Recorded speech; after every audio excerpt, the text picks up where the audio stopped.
Paano malalaman kung anong apps ang connected sa ating mga Gmail account kung hindi nyo na po ginagamit yung isang apps na connected po sa ating mga Gmail account, i-delete nyo na po para po yung mga information natin ay safe.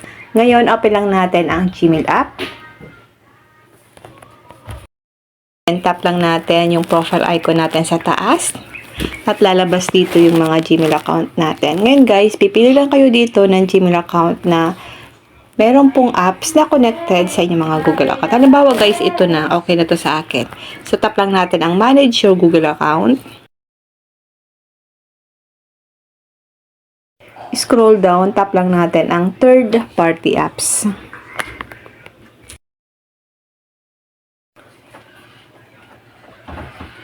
At dito naman po lalabas dito kung anong apps ang connected sa inyong mga Gmail account or yung ginamit nyo sa pag-sign in ng isang applications ay yung inyong mga Gmail.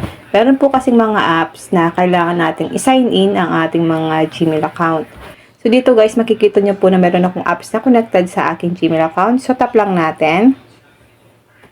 Then, itap nyo po ang delete all connections you have with. Yan.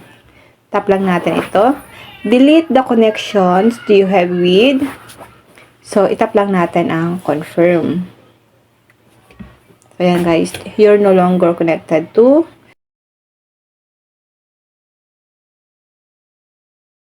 Ganun lang po kadali at kasimple kung paano po natin guys i-delete yung mga applications na connected sa ating mga Gmail account or yung po ginamit natin sa pag-sign in ay yung ating mga Gmail account. Yun lang guys, sana po may natutunan kayo sa aking video.